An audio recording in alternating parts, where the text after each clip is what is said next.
Welcome to Cancer HealthCast, where science is driving hope. I'm production lead Alexander Bulova, and with me today is editor-in-chief Amy Kluber. Hi, Amy. Hello, Alex. In advance of Childhood Cancer Awareness Month, we had two returning guests on the show, Dr. Narali Shah and Dr. Christine Heske, both pediatric oncologists working with NCI. How'd the conversation go? It was very great. Talk about such fascinating conversations into the cancer research, especially as something as important as childhood cancer. I was so honored to have gotten to talk to both of them. They are super smart. Yeah, I remember from last year's interview as well, just how terrific they are as guests and how important their work is. Before we listen to your interview, I know I am not very well versed in medical terminology, and I don't want to speak for our listeners, but there are some phrases and terms used in your conversation that I think we should define upfront to get the full value from this conversation. So, first of all, we hear a lot about T cell and B cell research. What are those? What differentiates them? T cells are using a patient's immune system to be able to target their, for example, leukemia. Current chemotherapy is mostly leveraging T cells to target disease. B cells protect you from infection. So Heske and Shah, they talked about how they're more focused on B cell acute lymphoblastic leukemia, or as they'll mention throughout, B cell ALL. So this is the most common childhood cancer. And the therapies around B cell is really new and much of what they're focused on around the research. Yeah, and I know immunotherapy is a topic that comes up quite a lot in Cancer HealthCast. I think one of our earlier interviews was with Dr. Steven Rosenberg, all about using immunotherapy treatment for metastatic breast cancer. And it's interesting to track how this treatment is kind of being used across the cancer care spectrum. Another term that is used a lot in your conversation is bench. Not to spoil the interview, but I think we both thought that this was an acronym, but it's not. What does it refer to?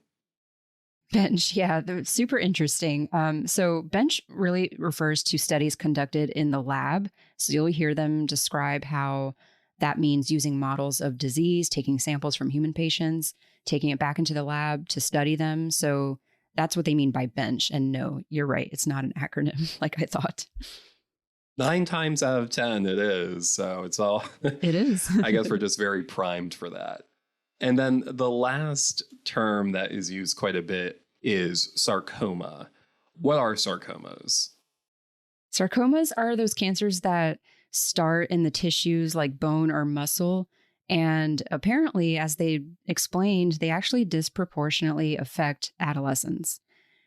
So this is a huge area of what they're focused on to find treatments around and just better innovate around. That's very interesting. And I know it's come up in our previous interviews on childhood cancer, but not being a scientist, typically with older patients, cancer is environmentally influenced in a lot of ways. And childhood cancer, obviously, there just isn't as much environmental exposure. So it is a bit more of a, I don't want to say mystery, but it certainly is a whole other branch of cancer care. With all of that terminology in mind, I hope our listeners enjoy this conversation and continue to think about this very important topic as we look ahead to Childhood Cancer Awareness Month. Thank you, Amy. Thank you, Alex.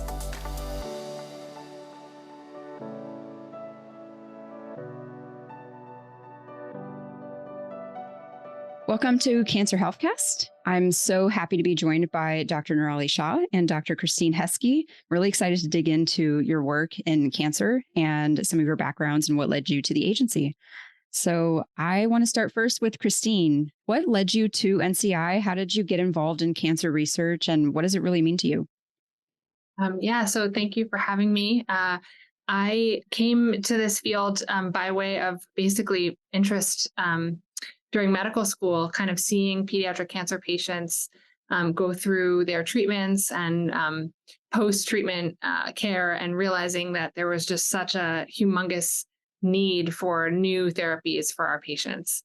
And so I'm a trained pediatric oncologist, and I did some of my training actually here at the NCI as part of a fellowship program. And during that time, I got involved in bench science research, so translational research in the lab, which basically, has evolved over time while I've been here to include clinical research as well. And so my program is based on a translational lab-based projects that come out of the lab, translational lab-based projects that we hope to move into the clinic for our patients. My clinical area is pediatric type sarcoma, which are really rare cancers of the bones and soft tissues that disproportionately affect adolescents. And unfortunately, in the last probably 50 or more years, we have had very, very limited progress in these patients or in treating these kinds of cancers, such that the therapies that we use now are actually quite similar to the therapies that we used like back in the 70s and 80s. And so they're very toxic. They don't work for all of our patients. And so it's a very high need area. And so that clinical background kind of brought me to the field. And that's what my program is focused on now, trying to move potentially new, less toxic, more effective therapies forward for these patients. Definitely sounds like there's a lot of room for innovation and much needed work in that field. So that's very exciting, but also you feel the pressure almost to get this over the line. And Narali, I would like to pivot to you. What brought you to the agency? What's your background and research focuses? Yeah, so similar to Christine, I also came here for fellowship. My background is actually that I did training in both internal medicine and pediatrics. So key area of my research focus is really in adolescent young adult patients, with that dual training. I had always had an interest in hematologic malignancy. So we're talking about, leukemias, lymphomas, and was really drawn towards stem cell transplant. Just because, I sort of like the idea, you're resetting the bone marrow, the immune system. And that's really where my focus was. So I went down the route of being a clinical researcher. I did my fellowship here. I got a master's in clinical research through the NIH Duke program and really sort of dove into how to optimally care for patients who were undergoing transplant, with the idea being that we were going to try to use this, this form of immune therapy to try to prevent patients from having relapse of their disease. As I was here, what was quickly evolving in the immune therapy space was the ability to use T cells and using T cells from patients and engineering them to target markers that were on leukemia cells. And so I found myself being heavily involved with bone marrow transplant and then CAR T cell therapy, which is what these new fancy CAR T cells are called. And so now, over the years, I am now a tenure-track investigator focused on implementing novel types of immune therapy, again, mostly leveraging T cells, and using patients' immune system to be able to target their leukemia. And we're specifically focused on patients where standard approaches are not working. And so they have chemotherapy resistance. And so that's where our space is. And so over the years, we're incrementally making changes to improve upon current strategies, to come up with combinatorial strategies, and then also more recently moving into AML, which is a more rare form of leukemia in pediatric patients, but also much more difficult to treat. Our primary focus thus far has been on B-cell acute lymphoblastic leukemia, which is the most common childhood cancer. Very interesting. And I really like what you said about, standard therapy isn't working. And I think that a lot of people don't really think about that in the context of cancer, which is a terrible, disease that I'm sure we all want to see eradicated. So let's start with, you're both in the Center for Cancer Research. I know you went through your research priorities and some of the things that you're working on. How is the center kind of prioritizing some of these new research areas, or what are they really focused on, and how to, tackle childhood cancer? So, I think just kind of as an institute, there's some features of the Center for Cancer Research that are available here that are maybe not available in a lot of other cancer centers that can help kind of move specifically pediatric kind of clinical trials forward. And that's the fact that because we deal in rare diseases, because all pediatric cancers are rare diseases, we frequently have patients that are kind of scattered all over the country and the world. And so being here allows us to bring the patients to the clinical center to enroll them on clinical trials. And that allows us to sort of enrich for these rare populations and be able to include them on clinical trials. I think, another kind of interesting facet of the CCR is that, you have basic researchers here, you have translational laboratory researchers here, and then you have clinical researchers here. And there's just a lot of crosstalk between those three groups. And that allows for, really interesting kind of basic discoveries to be made. There's an infrastructure to move the most interesting discoveries into the clinic. And then there's also kind of in the opposite direction, kind of taking insights from the clinic back into the lab. And that's pretty seamless, just because of all of the broad expertise that is here. And I think that, for a long time, rare diseases have been a priority, of the NIH and the NCI just in general. And so because all pediatric cancers tend to be rare diseases, it's a nice fit, with the work we do being here. Absolutely. Narali, anything to add? Yeah, I think the one thing that I'll add to that, and this is mostly going to be very unique to the cell therapy space, but I think it's a really unique environment that we've been able to work in. A lot of the cell therapy involves, actually manufacturing and making of the CAR T cells. So not only are you doing the work at the bench, but then you have to be able to take it to like a clinical manufacturing site to be able to manufacture these CAR T cells that are going to be given to patients. And that is its own science. I think that we have learned so much over the years about what does it take to not only make this therapy work, but what are the unique manufacturing aspects that are involved with it. And so the ability to have these CAR T cells manufactured on site, have a dedicated team that is, through the NIH that is really helping to develop these strategies, optimize these strategies, fine-tune them, and then be able to go back and research some of the products that were manufactured, I think has been really, really critical. And I think that CCR has really taken a lead in championing this effort, especially as you start to see that more and more places around the country are trying to develop these, GMP manufacturing facilities because we recognize how important that resource really is. That's fantastic. And you mentioned a couple times bench. Can you define bench for us, what that means?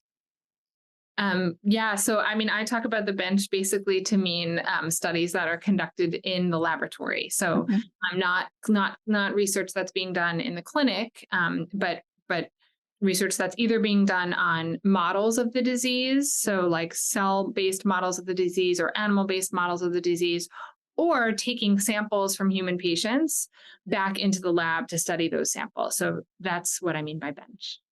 Fantastic. I thought it was going to be another acronym in the government world, but darn. So it's very interesting to hear some of the nitty gritty that goes into a lot of the cancer research that a lot of us, only get very surface level understanding of. And then there's such growing priorities in the administration right now around cancer innovation. There's the Cancer Moonshot Initiative. I know NCI has its own national cancer plan. What does ending cancer as we know it mean to your office or your work in the context of what you do? Sure. That's such a big question. I know that in the Moonshot, there is a huge emphasis on cancer prevention.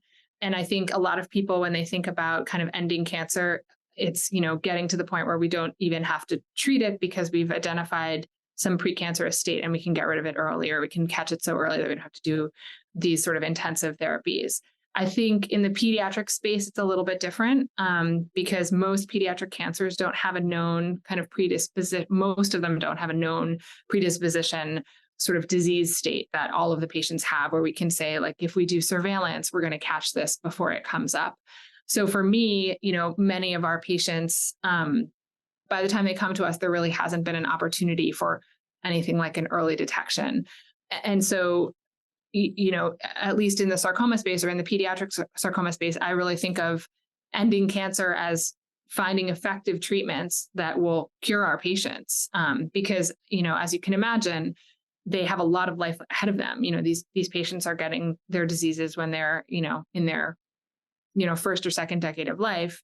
And if we can cure them and the disease doesn't come back, that's obviously a huge part of ending cancer. But I think the other kind of side of it is that most of the therapies that we have right now really do carry a lot of toxicity and side effects to the normal organs and the normal cells in the body. And so many of our patients who are able to survive still experience a lot of adverse effects, in their health as they age, and sort of premature aging and other kinds of kind of chemotherapy or radiation induced side effects. And so I think the other kind of side of that coin for, ending cancer as we know it is ending the toxicity of the therapies, so that not only are we helping patients survive, but we're helping them survive with the best quality of life that we can, so they can really go on for those, next 6, 7, 8 decades and thrive. Definitely. And therapy is supposed to be therapy, not toxic. And I really like that angle of, ending cancer is really getting the prevention angle, down packed. Narali, what about from your end? How do you see ending cancer as we know it in the context of your work? Yeah, so I will say that in the leukemia space, specifically for the B-cell ALL, immunotherapy has really just taken off. And I am looking to see how it's really going to change the treatment paradigm of what we do for leukemias. And I really look forward to the day when we're able to have as many effective therapies for solid tumors and brain tumors, because I do think as it relates to long-term toxicities and late effects, there is definitely a paradigm there that you might be able to offset some of these toxicities that are accumulated from a lot of chemotherapy or stem cell transplant. But I really do think that as these therapies are developed, we do need to focus on some of the late effects. I mean, CAR T cell therapy, when we think of it, it's only been around for a decade. In the grand scheme of chemotherapy and what we do for B-cell ALL, that's really new. And so a part of our efforts are actually focused on starting to study these delayed toxicities and late effects through multi-center collaborations that we have through the leukemia community. Fantastic. Now, I know we mentioned a lot about some of the work at play. You mentioned the B cell therapies. Is it B cell or T cell, or are they two different things? It is T cell based therapy. So you are taking T cells, which is part of the immune system, and you are redirecting these T cells to target specific leukemia cells. And in this case, they are targeting B cells. And so it's T cell directed therapy against B cell leukemias and lymphomas. Very interesting. So with some of this work, and I know clinical trials were mentioned, there's drug approvals that you have to go through, even the technology that enables the data sharing for even you two to collaborate with each other and communicate with each other. How do you all see some of these moving parts behind the scenes making a difference in the long run to ultimately tackling cancer and getting some of these therapies out there and working and removing the toxicities, for example? Yeah, so I mean, I can maybe start with that and bring it back to Dr. Heske. But, like I said, CAR T cell therapies in the B cell space and the B cell malignancies, it's really been phenomenal. We're talking about seeing, 60, 70% complete remission rates in patients where chemotherapy isn't working.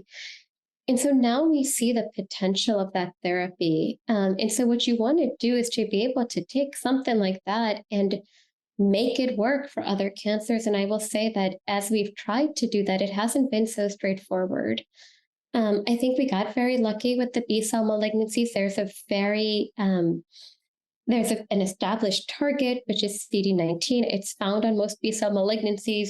If you get rid of normal B cells, you can be perfectly fine. But as you start to go into other diseases, it may not be a one size fits all. And so I think that what we can learn is from the patients who are not responding to this therapy, why are they not responders? How do we take that information and move it into the solid tumor and the brain tumor space to figure out how do the CAR T cells get to where they need to? What are the things we can do to optimize and make it stronger? or to mitigate the side effects that are associated with it. And so I think we want to learn from some of our most promising approaches and try to figure out the best way to advance, what we would say the therapeutic index, to make it so that you can have that therapy work for other diseases. I can just pick up kind of on the part of your question about, how technology can sort of help move the needle forward. One of the challenges that we have in the solid tumor space, which the leukemia space doesn't have as much, is getting access to high quality specimens. So in leukemia, the tumor cells are literally in the blood. And so when you draw a blood sample from a patient who has leukemia, you may get leukemia cells in there and you can study them. In a solid tumor patient in general, you have to get a biopsy or a piece of that tumor. And as you can imagine, in children, if there's not like a really important medical reason to do a surgery or do a biopsy, you're very unlikely to be doing kind of research-based biopsies. And so because of that has sort of ripple effects all the way through kind of the research process. It has effects for that particular patient potentially. If you don't have something to look at their tissue and understand more about how their disease is evolving, for example. But it also has implications in terms of sort of the creation of preclinical models, making models that we can use in the lab for further study, capturing kind of the heterogeneity of one particular patient's cancer, but also the heterogeneity across many patients who have the same cancer. And so I think, in more recent time, there's this initiative that's a government-based initiative called the MCI, which is sort of a comprehensive analysis of tumor tissue from patients. And it started with patients with brain tumors and soft tissue sarcomas. But the idea is that it will expand into more areas. And the basis of this is one that will kind of understand more about each individual patient, but that also we can pool this kind of data and have this kind of data publicly available. And I think that kind of publicly available facing data on patient samples is something that we, have been really missing in the field. And I think, having the technology to enable these sort of web-based platforms where people can go in and interrogate the data and potentially, learn new things about the disease from looking at data on actual patient samples at a higher volume, has potentially a lot of future impact. Definitely. You can imagine how much I guess you're missing, just not being able to have those models and some of that data easily accessible, which is something, most people don't really think about. In this context of childhood cancer, rare diseases, what is unique about it that is really kind of pivoting how you're thinking about researching it or treating it? I guess, what is it about it being rare that is more difficult? Yeah, I mean, so I would say that, the most obvious issue with, studying a rare cancer is that when you get into the clinical space for clinical trials, you have so many fewer patients to study. So when you think about like a breast cancer clinical trial or a colon cancer clinical trial, there's just thousands of patients, and you can sort of test more things because you have more patients to look at. And you can also sometimes see patterns because you have more patients to look and find those patterns. And so we have just much smaller numbers. A really big study for us is like 400 patients, which is actually not that many patients. And I think that's a huge challenge. I think, we have to design our trials in a way that capitalize on, trying to get as much information out of each patient as we can, because they are so rare. So really being judicious in how we sample from the patients and then use those samples and the kinds of questions that we ask, so that if we do end up having a trial that fails, we have hopefully some understanding of why, which I think has historically been an issue. Like we don't know why something doesn't work. And maybe it was just we didn't select the right patients because we didn't know who those patients were, because we didn't have enough to sort of find a pattern to figure out who they would be. I think the other challenge of working in a rare disease is that, there's a lot less dedicated drug development for rare diseases. And specifically, I think that impacts pediatrics especially, because most of the time, not all of the time, but most of the time before we can have access to a drug for the clinic, it has to have some kind of testing in adults first. And so if we're trying to, look at a target that's only on a pediatric cancer, for example, we may never have that drug developed because it's not developed for an adult indication. So I think those are some of the challenges of working in a rare childhood cancer. Definitely.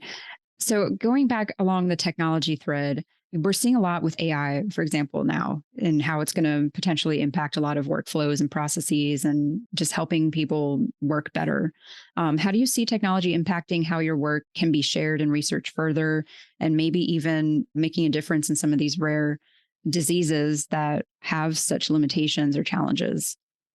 Yeah, I think, there was a comment made earlier about having your findings being made publicly available. I think the one really nice thing about the pediatric oncology community is that from the very beginning, I think we have recognized the important need of collaboration and coming together. Because when you have just a handful of patients that you're going to see, at your institution, you can't really make the big changes that you want to make without collaborating. And so whether it's through the Children's Oncology Group, multi-center collaborations, or the sharing of your data that you learned through your institutional phase 1 trial of maybe what worked and what didn't work, I think that is going to be really critical to being able to advance therapies, including technologies, as it relates to these very rare cancers. I had mentioned briefly that comment about the manufacturing and making iterative changes, but I will say that, one of our observations was in order to make CAR T cells, you have to select T cells from a patient. And then you try to actually make them into these functional CAR T cells. And we learned again, over the years of how to optimize that process. And that one of the changes that we were able to implement is now used sort of broadly across the field in terms of how to manufacture CAR T cells most effectively. And so I think it's that type of knowledge that I think really helps for it to be disseminated and to make the therapies that you want to advance work a little bit better. Yeah, and I would agree with basically everything that Narali said. I think data sharing, data harmonization. There are like some efforts right now to harmonize data between groups that are based in, the Americas with groups that are based in Europe. Because again, with these rare diseases, amassing the most data for, of the patients that you have is going to hopefully give you more answers than just looking at a small subset. And so I think that there's like a lot of opportunities there. I also think, from the question about AI, I think AI could potentially have a lot of powerful implications for the way that globally pediatric cancer is addressed. So, here we have access to so much technology.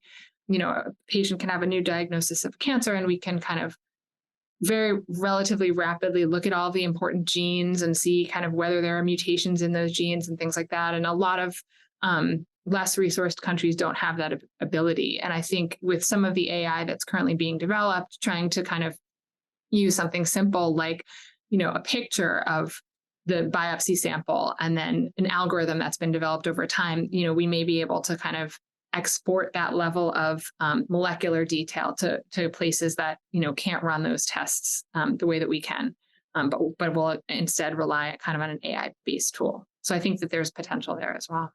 That's very exciting.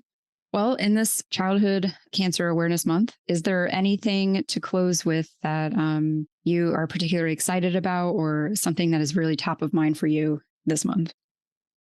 I think I think that we should really thank our patients and our parents and care providers. When they enroll on trials, regardless of what phase it is, they are really contributing to making advances for future children who are going to encounter that disease. And I can't begin to thank them enough for their participation, recognizing that it may not help them, but it may help somebody in the future. And I think that that's invaluable.